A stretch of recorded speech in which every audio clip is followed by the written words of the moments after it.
Hello student, তোমরা যারা ক্যালকাটা ইউনিভার্সিটির আন্ডারে থার্ড সেমিস্টারের ছাত্রছাত্রী আছো এবং তোমাদের ইতিহাস সাবজেক্টে অনার্স আছে, তোমাদের জন্য আজকের ক্লাসটা খুবই গুরুত্বপূর্ণ। আজকের ক্লাসে তোমাদের ডিএসসিসি 4 পেপার এবং আরও একটি পেপার SEC 3 পেপার, এই দুটি পেপারের 100% কমনযোগ্য সাজেশন নিয়ে আলোচনা করব। এবং তোমরা যারা ইংলিশ ভার্সনের স্টুডেন্ট আছো, তোমরাও আজকে ক্লাসটা দেখো, কারণ সাজেশনটা ইংলিশেও থাকছে। আর তোমরা বলতে পারো যে স্যার তাহলে আমাদের প্রথম পেপারটা কোথায় গেল, ডিএসসিসি 3 পেপার। দেখো, এর আগেই আমি তোমাদের কিন্তু ডিএসসিসি 3 পেপারের সাজেশন দিয়েছি। আজকে তোমাদের বাকি যে দুটো পেপার ছিল, ডিএসসিসি 4 এবং SEC 3, এই দুটি পেপারের সাজেশন দেখে নাও। প্রথমে আসি ডিএসসিসি 4 পেপারের সাজেশনে। তোমরা জানো এই পেপারের কোয়েশ্চেন প্যাটার্ন 20 নম্বরের 3টে প্রশ্ন লিখতে হবে, 5 নম্বরেরও 3টে। এখানে 20 নম্বরের জন্য যে প্রশ্নগুলো তৈরি করবে, দেখো খুব লিমিটেড প্রশ্ন আমি সাজেশনের মধ্যে রেখেছি এবং এর মধ্যে থেকেই তোমরা কমন পেয়ে যাবে পরীক্ষায়। প্রথম প্রশ্ন, হেনরি পিরেন তার মোহাম্মদ ও সাল্লিমেন গ্রন্থে যে তত্ত্বটি উপস্থাপন করেছেন তা ব্যাখ্যা করো। এই তত্ত্বটি কি বর্তমানে গ্রহণযোগ্য? পরের প্রশ্ন হচ্ছে, মধ্যযুগে ইউরোপে চার্চ ও রাষ্ট্রের দ্বন্দ্ব যেটাকে ইনভেস্টিচার দ্বন্দ্ব সম্পর্কে বিস্তারিত আলোচনা করো। এই মধ্যযুগে চার্চ ও রাষ্ট্রের দ্বন্দ্ব, এটাকে ইনভেস্টিচার দ্বন্দ্বও বলা হয়, এটা আলোচনা করতে বলা হচ্ছে। 3 নম্বর প্রশ্ন, মধ্যযুগে ইউরোপে ম্যানর ব্যবস্থার প্রধান বৈশিষ্ট্য আলোচনা করো। এই ব্যবস্থার পতনের কারণ কি ছিল? পরের প্রশ্ন, ক্যারোলিঞ্জীয় নবজাগরণের বৈশিষ্ট্য ও তাৎপর্য আলোচনা করো। একে কি প্রকৃত নবজাগরণ বলা যায়? নেক্সট প্রশ্ন দেখো, ক্রুসেড বা ধর্মযুদ্ধের ফলাফল ও তাৎপর্য আলোচনা করো। ইউরোপীয় সমাজে এর কি প্রভাব পড়েছিল? নেক্সট আছে দেখো, মধ্যযুগে ইউরোপীয় শিক্ষা ব্যবস্থায় বিশ্ববিদ্যালয়গুলির উত্থান ও ভূমিকা আলোচনা করো।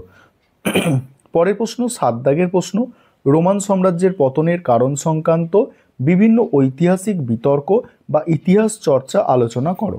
দেখো, এই প্রশ্নটা গতবারে এসেছিল, যে ডাইরেক্ট এসেছিল রোমান সাম্রাজ্যের পতনের কারণ, কিন্তু তোমাদের সিলেবাসের মধ্যে এই প্রশ্নটা খুবই গুরুত্বপূর্ণ, তাই প্রশ্নটা এইভাবে ঘুরিয়ে আসতে পারে যে রোমান সাম্রাজ্যের পতনের কারণ সংক্রান্ত ঐতিহাসিক বিতর্ক। ঠিক আছে, এইভাবে প্রশ্নটা এবারে দিতে পারে তোমাদের। পরের প্রশ্ন দেখো, পরের প্রশ্ন আছে, মধ্যযুগে ইউরোপীয় সমাজে মঠ বা মনাশ্রম প্রথা এবং চার্চের ভূমিকা আলোচনা করো। পরের প্রশ্ন, মধ্যযুগে ইউরোপে রোমানেক্স ও গথিক স্থাপত্য শৈলীর বৈশিষ্ট্য ও পার্থক্য আলোচনা করো। 10 নম্বর প্রশ্ন দেখো, ইউরোপীয় সামন্ততন্ত্রের মূল বৈশিষ্ট্যগুলি আলোচনা করো। তার সঙ্গেই আছে রোমান ও জার্মান উপাদানের মিশ্রণ এতে কতটা ছিল। নেক্সট দেখো, চতুর্দশ শতকের সংকট সম্পর্কে আলোচনা করো। এবারে বাকি সাজেশনটা আলোচনা করব, তার আগে যে বিষয়টা তোমাদের একটু বলার আছে, যে তোমাদের জন্য থার্ড সেমিস্টার ইতিহাস অনার্সের স্টাডি মেটেরিয়াল রেডি করা হয়েছে। তোমরা যারা স্টাডি মেটেরিয়াল অর্থাৎ আমাদের থেকে নোটস পারচেস করতে চাইছো, অবশ্যই নিচে যে নম্বর আছে এই নম্বরে যোগাযোগ করে স্টাডি মেটেরিয়াল পারচেস করে নিতে পারো। দেখো, পরের প্রশ্ন, মধ্যযুগের শহরে গিল্ড ব্যবস্থার গঠন ও কার্যাবলী আলোচনা করো। তারপরের প্রশ্ন, সামন্ততন্ত্রের পতন সংক্রান্ত ঐতিহাসিক বিতর্ক আলোচনা করো। আর নেক্সট আছে, খলিফাদের শাসনাধীনে ইসলামের সঙ্গে ইহুদি ও খ্রিস্টানদের সম্পর্ক আলোচনা করো। দেখো, যেগুলো বেশি স্টার বেশি গুরুত্বপূর্ণ, যেমন 12 নম্বর প্রশ্ন অবধি তোমরা দেখতে পাচ্ছ 2টো করে স্টার আছে।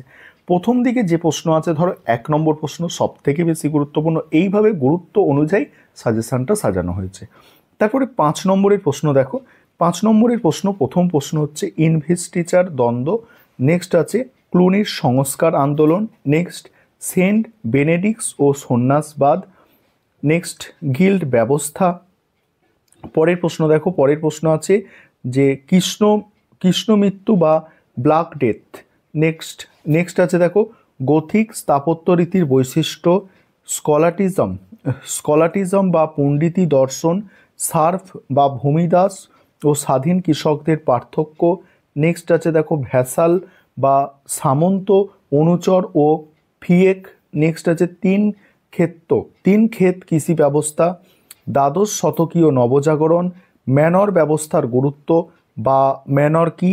তারপর দেখো রোমানিক্স শিল্পকলা, ইসলামী শাসনে জিম্মি বা অমুসলমানদের অবস্থান, রোমান সাম্রাজ্যের পতনের যে কোনো দুটি কারণ। এই হচ্ছে তোমাদের সাজেশন এই পেপারটার। এবার তোমরা যারা ইংলিশ ভার্সনের স্টুডেন্ট আছো তোমরা সাজেশনটা দেখে নাও, আমি স্ক্রল করে যাচ্ছি। আমাদের ইংলিশ ভার্সানেও স্টাডি মেটেরিয়াল অ্যাভেলেবেল আছে। তোমরা যারা ইংলিশ ভার্সানেও স্টাডি মেটেরিয়াল পারচেস করতে চাইছো অবশ্যই তোমরা যোগাযোগ করবে। এবং এবারে তোমরা পরের যে পেপারটা আছে অর্থাৎ এসিসি 3 পেপার সেটা সাজেশন দেখো। এবারে তোমরা এসিসি 3 পেপারের সাজেশনটা দেখে নাও। এসিসি 3 পেপারের তোমরা জানো কোয়েশ্চেন প্যাটার্ন, 30 নম্বরের এখানে একটি প্রশ্ন এবং 10 নম্বরের দুটি প্রশ্নের অ্যান্সার করতে হয়। 30 নম্বরের 3টে প্রশ্ন আমি সাজেস্ট করছি এবারের জন্য, তবে তার থেকেও প্রথম যে প্রশ্ন হচ্ছে সেটা হচ্ছে সব থেকে গুরুত্বপূর্ণ। দেখো প্রথম প্রশ্ন হচ্ছে, সাম্প্রতিক তুমি পরিদর্শন করেছো এমন যে কোনো একটি মেলা বা লোক উৎসবের ওপরে একটি প্রতিবেদন লেখো। এটা ব্র্যাকেটে লিখেই দিয়েছি, সব থেকে গুরুত্বপূর্ণ প্রশ্ন। দ্বিতীয় প্রশ্ন, বাংলার লোকনাট্য বা জনসংস্কৃতির মাধ্যম হিসাবে যাত্রাপালার উদ্ভব ও বিকাশ আলোচনা করো আর বর্তমান সমাজে যাত্রার প্রাসঙ্গিকতা বিচার করো। 3 নম্বর প্রশ্ন, বাংলা চলচ্চিত্রের ইতিহাসে ঋত্বিক ঘটকের অবদান। এই 3টে প্রশ্ন, প্রথম 3টে প্রশ্ন তোমাদের জন্য মোস্ট ইম্পর্টেন্ট প্রশ্ন। বাকি সাজেশন আলোচনা করব। তবে তোমাদের এই এসিসি পেপারেরও কিন্তু স্টাডি মেটেরিয়াল রেডি আছে, তোমরা যারা পারচেস করতে চাইছো অবশ্যই তোমরা যোগাযোগ করবে। পরের প্রশ্ন, বাংলা জনপ্রিয় সংস্কৃতির ইতিহাসে সত্যজিৎ রায়ের অবদান মূল্যায়ন করো। তারপরের প্রশ্ন, বাংলার লোকনৃত্য হিসাবে ছৌ নাচের বৈশিষ্ট্য, উদ্ভব ও গুরুত্ব আলোচনা করো। তারপরে বাংলার লোকসঙ্গীতের ধারায় বাউল গানের গুরুত্ব ও প্রভাব আলোচনা করো। এখানে কি বলা হচ্ছে যে গত বছর এসেছিল, তবে লালন ফকির বিশেষ উল্লেখ সহ তৈরি রাখা কিন্তু ভালো এই প্রশ্নটা, ঠিক আছে। আর এখানে প্রথম যে 3টে প্রশ্ন আবারও বলছি তোমাদের জন্য মোস্ট ইম্পর্টেন্ট প্রশ্ন। এবারে 10 নম্বরের প্রশ্ন কি করবে দেখো, 10 নম্বরের প্রশ্ন হচ্ছে জনপ্রিয় সংস্কৃতি বা জনসংস্কৃতি বলতে কি বোঝো, এর প্রধান বৈশিষ্ট্য আলোচনা করো। পরের প্রশ্ন আছে বর্তমান জনসংস্কৃতিতে সোশ্যাল মিডিয়া বা সামাজিক মাধ্যমের প্রভাব আলোচনা করো। ইতিবাচক নেতিবাচক প্রভাব লিখতে হবে। তারপরে বাংলার লোক সংস্কৃতিতে ভাওয়াইয়া গানের গুরুত্ব বা বৈশিষ্ট্য আলোচনা করো। নেক্সট, বাংলা চলচ্চিত্রের ইতিহাসে তপন সিনহা বা তরুণ মজুমদারের অবদান আলোচনা করো। নেক্সট, ঐতিহাসিক ঘটনার ওপর নির্মিত যে কোনো একটি বাংলা সিনেমা বা থিয়েটারের ওপরে সংক্ষিপ্ত প্রবন্ধ লেখো। নেক্সট, সামাজিক সচেতনতা বৃদ্ধিতে গণ আন্দোলনের থিয়েটার বা লোকগানের ভূমিকা আলোচনা করো। পরের প্রশ্ন আছে দেখো, জনপ্রিয় সংস্কৃতি বা জনসংস্কৃতি অধ্যয়নের বিভিন্ন দৃষ্টিভঙ্গি সংক্ষেপে আলোচনা করো। নেক্সট, জনপ্রিয় সংস্কৃতির মাধ্যম হিসাবে টেলিভিশনের ভূমিকা বা প্রভাব আলোচনা করো। পরের প্রশ্ন, বাংলা লোকনৃত্য হিসাবে গম্ভীরা নাচের ওপর টিকা লেখো। নেক্সট, বাউল সাধনায় লালন ফকির এবং পাঞ্জু শাহ এর অবদান সংক্ষেপে লেখো। নেক্সট, জনপ্রিয় সংস্কৃতিতে ডিজিটাল ফটোগ্রাফির গুরুত্ব সংক্ষেপে লেখো। নেক্সট, চলচ্চিত্র পরিচালিকা হিসাবে অরুন্ধতী দেবীর অবদান সংক্ষেপে আলোচনা করো। এই হচ্ছে সাজেশন। এবার তোমরা যারা ইংলিশ ভার্সনের স্টুডেন্ট তোমরাও এই পেপারের সাজেশনটা ইংলিশে দেখে নাও। আর আমাদের এই পেপারেরও কিন্তু স্টাডি মেটেরিয়াল রেডি আছে, তোমরা যারা স্টাডি মেটেরিয়াল পারচেস করতে চাইছো অবশ্যই স্ক্রিনে দেওয়া নাম্বারে যোগাযোগ করে স্টাডি মেটেরিয়ালটা পারচেস করে নিতে পারো।